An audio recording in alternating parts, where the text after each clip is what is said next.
வணக்கங்க. போன வீடியோல வரலட்சுமி நோம்புக்கான 3 டிஷ் பார்த்தங்க.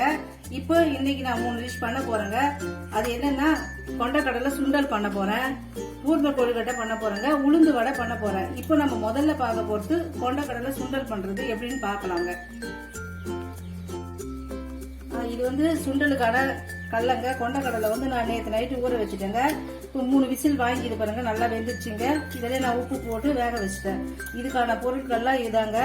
இப்போ நம்ம தாளிக்கும் போது எண்ணெய் விட்டு கடுகு போட்டு கடலைப்பருப்பு உளுத்தம் பருப்பு போடணுங்க. தாளிக்கும் போது 2 சீரகம் போட்டுட்டு இஞ்சிங்க, பச்சை மிளகா, கருவேப்பிலை எடுத்து வச்சுக்கிறேங்க. இதெல்லாம் போட்டு தாளிச்சு இறக்கும் போது தேங்காய் துருவல் இருக்குது பாருங்க, அந்த தேங்காய் துருவல் போட்டு பெருங்காய பொடி போட்டு தாளிச்சு இறக்க வேண்டியதுதாங்க. ரொம்ப ஈஸியான சுண்டல் செய்யறதுதாங்க அது. எண்ணெய் காஞ்சிச்சுங்க. இதுல 1/4 ஸ்பூன் கடுகு போட்டுங்க. ஒரு 1/4 ஸ்பூன் கடலைப்பருப்புங்க, ஒரு 1/4 ஸ்பூன் உளுத்தம் பருப்பு, 2 சீரகங்க, இஞ்சி, பச்சை மிளகாய்.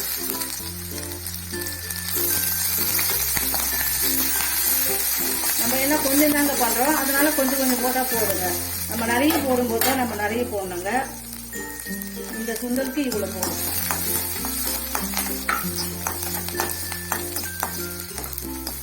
சேர்ந்துருச்சுங்க. நல்லா வதங்கிச்சுங்க. இப்போ நம்ம இதை எடுத்துக்கிட்டு கொண்டக்கடலை இதில் போட்டோங்க.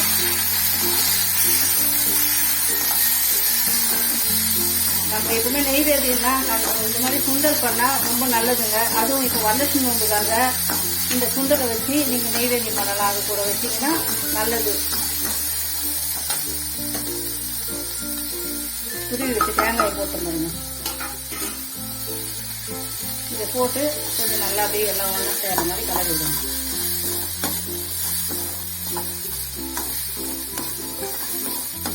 இதை கொஞ்சம் பெருங்காயம் ஆட் பண்ணிடுங்க. சும்மா பெருங்காயம் பண்ணிடுங்க. சுண்டல் ரெடிங்க. சுண்டல் ரெடி ஆயிடுச்சுங்க. இப்ப நம்ம பரிமாற வேண்டியதுதாங்க. பாருங்க, சூப்பரா பார்க்கவும் நல்லா இருக்கும். தேங்காய்லாம் போட்டா நல்லா டேஸ்டியா இருக்குங்க.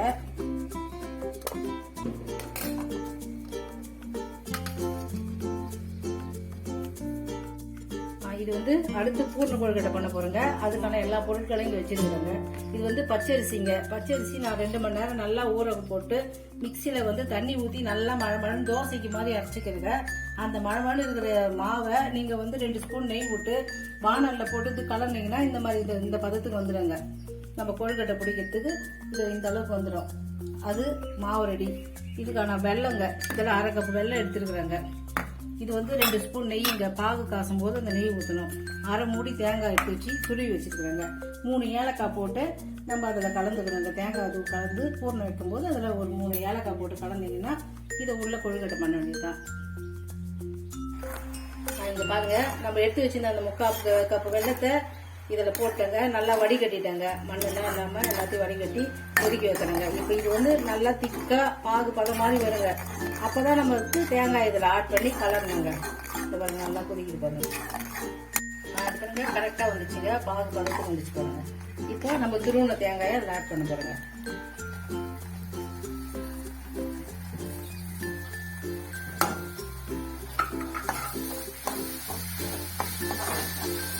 நல்லா கெட்டியாக ஆயிடுச்சுங்க. நம்ம அதில் வந்து ஏலக்காய் பொடி போட போறோம்.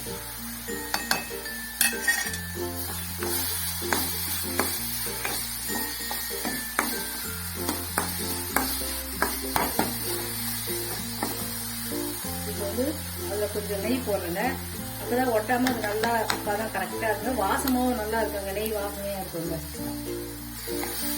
நீங்க வந்து நாங்கள் இனிப்பு எங்கள் வீட்டில் இது போதும் அளவுக்கு நான் இந்த அளவு போட்டேங்க. நீங்கள் வேணும்னா இன்னும் கூட கொஞ்சம் இனிப்பு சேர்த்துக்கலாங்க. இது வந்து நல்லா திகட்டாம நல்லா இருக்குங்க. அவ்வளோதாங்க, பூர்ணம் ரெடிங்க. ஓகேங்க, இப்போ தேங்காய் பூர்ணம் ரெடிங்க. மாவு ரெடி. இப்போ நான் வந்து கொழுக்கட்டை பண்ணுறது எப்படின்னு உங்களுக்கு சொல்ல பாருங்க. உங்களுக்கு எந்த சைஸ் வேணுமோ அந்த அளவுக்கு மாவு ஏற்றுங்க. இப்போ நான் 2 கொழுக்கட்டை உங்களுக்கு பண்ணி காமிக்கிறேன் பாருங்க. ஈஸியாக இருக்கும். உங்களுக்கு அப்படி வந்து கையில் ஒட்டுற மாதிரி இருந்துச்சுன்னா நெய் கூட தொட்டுக்கலாங்க. ஒன்றும் பிரச்சனை இல்லை. சாதாரணமாக வந்து இந்த கொழுக்கட்டைலாம் வந்து நெய்வேதியத்துக்கு ரொம்ப உகந்ததுங்க. அதுவும் வரலட்சுமி நோம்புன்றதால நம்ம வந்து இதெல்லாம் வந்து பண்ணி படைச்சா ரொம்ப நல்லதுங்க. திறந்து வச்சுட்டு நீங்கள் அழகாக அப்படியே வந்துடுங்க.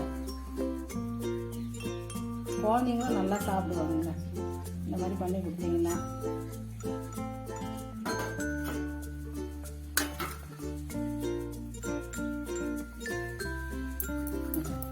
ஈஸியாக இருக்குது பாருங்க, நல்லா தட்டுறதுக்கும் சாப்பிட்டோம். கொழுக்கட்டை எல்லாம் பாருங்க பண்ணி முடிச்சாச்சுங்க. இப்போ வந்து நம்ம இதை இட்லி பாத்திரத்துல வேக வைக்க போறோங்க.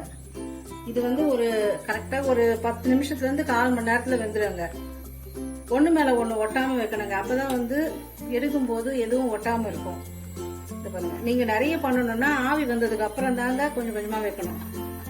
இப்ப இதை நான் கொஞ்சம்ன்றதால எல்லாத்தையுமே வச்சுட்டேன்.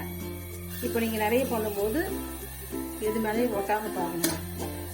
ஓகேங்க, இப்ப மூடிட்டோம்னா கரெக்டா ஒரு 10 நிமிஷத்துல இருந்து 1/4 மணி நேரத்துல வெந்துடுங்க.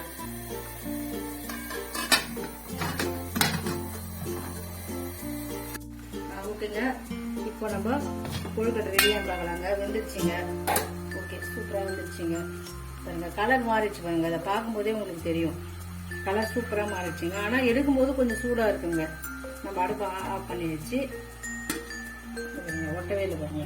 அதே மாதிரி நம்ம எல்லாத்தையும் எடுத்து வச்சுக்க வேண்டியதாங்க.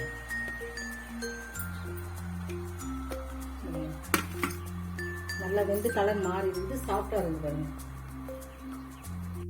ஓகேங்க, கொழுக்கட்டை ரெடிங்க. இதோட நம்ம பரிமாற வேண்டியதாங்க.